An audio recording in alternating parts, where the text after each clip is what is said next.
नमन news के सभी viewers को मेरा प्रणाम। मैं आपका दोस्त गजेंद्र चौहान। आज बड़ा सकून का विषय है। हालांकि घटना बहुत दूर की है, लेकिन फिर भी जो इजराइल और हिजबुल्लाह के बीच जो युद्ध हो रहा था वो उसमें विराम हो गया है, यानी उसमें शांति हो गई है, युद्ध रुक गया है। और ये जो हिजबुल्लाह है, यहाँ देखो ये जो इजराइल की बमबारी हो रही थी वो लेबनान के ऊपर हो रही थी। मैं थोड़ा अपने व्यूअर को, जो लोग नहीं जानते उनकी जानकारी में दूं कि जो लेबनान है वो एक ऐसा देश है जिसमें कई प्रकार के समुदाय हैं, यानी कि ईसाई और मुस्लिम तो है ही। इन ईसाई और मुस्लिम समुदायों के अंतर्गत भी कई प्रकार के समुदाय हैं। तो इन्हीं समुदायों में से एक समुदाय है वहाँ पे हिजबुल्लाह, जो कि शिया जो मुसलमान है उनका नेतृत्व करता है। और इनकी वहाँ की जो आज की वर्तमान स्थिति है, तो वहाँ के वर्तमान स्थिति के हिसाब से लगभग 30 से 33% जनसंख्या उस देश की शियाओं की है। और इन्होंने जो हिजबुल्लाह है, इन्होंने एक अपनी अलग आर्मी बना रखा है लेबनान की आर्मी से इतर।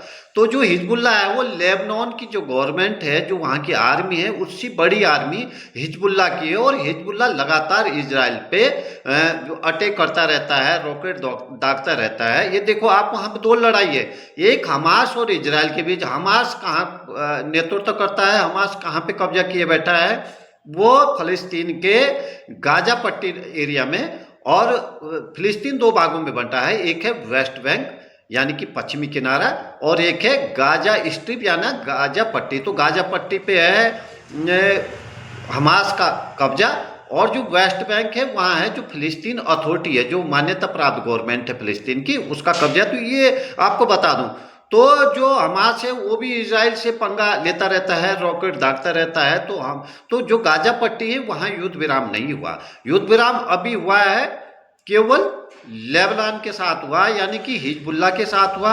और हिजबुल्लाह कहाँ है, जो लेबनान है उसमें मुख्यतः इसका हिजबुल्लाह का गढ़ है। लेकिन उसने अपने ठिकाने जगह जगह लेबनान बना रखा था। तो आपने देखा कि लेबनान की जो राजधानी बेरूत, वहाँ पे भी बमबारी की है इजराइल ने। तो एक उससे आप स्पष्ट है, जो लेबनान है वहाँ की जो आर्मी है उसकी, वो आपको दिख गया होगा कि वो बिल्कुल ही कुछ है ही नहीं। क्योंकि जो लेबनान गवर्नमेंट, वहाँ गवर्नमेंट नाम की कोई चीज़ नहीं। वहाँ जो ये जातीय समुदाय है, इनमें से कोई राष्ट्रपति आता है, कोई प्रधानमंत्री आता है, कोई संसद का वो आता है। और फिक्स है कि मान लीजिए समुदाय ए का राष्ट्रपति बनना तो वही बनेगा, समुदाय बी का प्रधानमंत्री बनेगा तो वही बनेगा। तो इस तरह से वहाँ की जो पार्लियामेंट है वो भी किसी इस तरह से, तो वहाँ पे कोई ऐसी गवर्नमेंट नहीं है जो शक्तिशाली हो। तो यही वजह है कि लेबनान में हिजबुल्लाह ने अपना गढ़ बना लिया, और हिजबुल्लाह पे इजराइल बमबारी कर रहा है, और लेबनान सरकार मूक दर्शक बनी हुई है। तो सबसे सुकून की बात है कि वहाँ एक सीज फायर की घोषणा हो गई है। और मैं सुबह जब बीबीसी को देख रहा, बीबीसी मैं बता दूं, बीबीसी लंदन को देख रहा था, बीबीसी एशिया या किसी अन्य को नहीं। तो बीबीसी की जो खबर थी बीबीसी लंदन की, उसमें दिखाई दे रहे थे कि लोग अपने घरों को लौट रहे हैं। कौन लोग लौट रहे हैं अपने घरों को? जो युद्ध की वजह से अपने घर, जिनके घर बार नष्ट हो गए थे, भाग गए थे। तो ये युद्ध की जो विभीषिका है, इस पे सुबह जो, तो मेरी छोटी पुत्री भी थी मेरे बगल में बैठी, ये खबर सुन रही थी, तो थोड़ा डिस्कस हो गया। तो मैंने उनको बताया कि युद्ध विनाशकारी होता है, और युद्ध में क्या होता है, घर बार छोड़ना पड़ता है, जो कपड़े तन पे है उनको पहन के ही भागना पड़ता है, फिर शरणार्थी शिविरों में रहना पड़ता है, खाना नहीं मिलता है, बहुत सारी चीज़ें हैं। तो युद्ध नहीं होना चाहिए। और युद्ध कैसे रुकते हैं? आपके ऊपर कब कौन हमला नहीं कर सकता है? जब आप शक्तिशाली हो। तो हमें शक्तिशाली राष्ट्र का निर्माण करना है, और शक्तिशाली होंगे तो कभी आपके ऊपर कोई युद्ध नहीं थोपा जाएगा, भी तो आपसे भय करेंगे।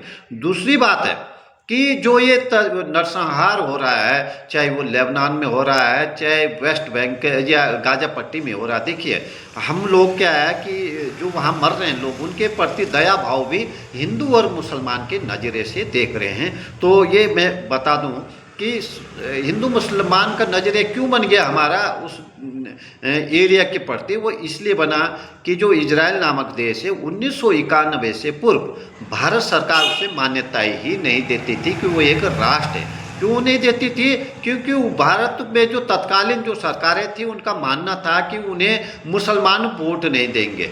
देखिए भारत में भारत की विदेश नीति भी इस बात पे निर्भर करती है कि अंदर हमें कौन वोट दे रहा, कौन नहीं दे रहा, मतलब उस देश से हमारा क्या फ़ायदा, क्या नफा हो सकता है, ये बात को दरकिनार करके आज तक की जो हमारी विदेश नीति वो बनाई जाती थी 1991 से पूर्व की। लेकिन 1991 में भारत में नरसिम्हा राव प्रधानमंत्री थे, उन्होंने बड़ा फैसला लिया, उन्होंने इजराइल को मान्यता दी, इजराइल को एक राष्ट्र के रूप में मान्यता दी और भारत और इजराइल ने एक दूसरे के यहाँ अपने दूतावास खोले 1991 के बाद। फिर भी तो उसके बाद जो है इजराइल के साथ हमारे संबंध प्रगाढ़ होते गए। और ये भी बता दूं कि इजराइल जो है ना पहले से ही भारत का सैनिक साझेदार था, सैन्य सामान देता था भारत को, क्योंकि उसको पाकिस्तान से भय था। और ये भी एक बार ऑफर किया था उन्होंने कि भाई हमें तुम इजाज़त दो और हम जो है बम गिराएंगे पाकिस्तान के परमाणु ठिकानों पे। और कहा यह भी जाता है कि सब कुछ उनके जो विमान थे, जो युद्ध हवाई जहाज थे, जो बम गिराने वाले, वो भी भारत पहुंच चुके थे। लेकिन जो उस समय की गवर्नमेंट थी वो लास्ट में डर गई और उन्होंने ये इजाज़त नहीं दी वो इजराइल को पाकिस्तान पे बम गिराने की। तो यहाँ तक ये था क्योंकि वो तब उस समय की गवर्नमेंट को भी ये भय था कि भाई इजराइल को बम गिराने की इजाज़त देंगे तो भारत के मुसलमान नाराज हो जाएंगे। अब आते हैं आज के परिदृश्य में। आज के देखिए, आज के परिदृश्य में इजराइल लगातार गाजा पट्टी में बम गिरा रहा, लेबनान में बम गिरा रहा, बेचारे गरीब जनता मारी जा रही है। और हमारा उनके प्रति दया का भाव इसलिए नहीं है क्यों वो हिंदू मुसलमान का जो चश्मा हमने पहना हुआ है उसे दया के मामले में उसको थोड़ा हम उतार दें और दया को दया के रूप में दिखाए। ये आज का जो हमारा टोटका है, हम इसको टोटके के रूप में ही प्रसारित कर रहे हैं। तो टोटका यही है भैया, दया जो है हिंदू मुसलमान के नज़रे से ना दिखाए, दया जो है मानवता के नज़र से दिखाए। और ये एक बहुत भयंकर त्रासदी है जो ये युद्ध हो रहा है इजराइल और हमास के बीच, और इजराइल और हिजबुल्लाह के बीच जो युद्ध हो रहा है वो बहुत बड़ी त्रासदी है। और ऐसी त्रासदी भगवान कहीं को न दे, यही भगवान से प्रार्थना करते हैं। और आप सभी व्यूअर्स कुशल रहे, आपकी कुशलता के लिए हम ईश्वर से सदैव प्रार्थना हैं। धन्यवाद। आपका जीवन मंगलमय हो। नमो नारायण।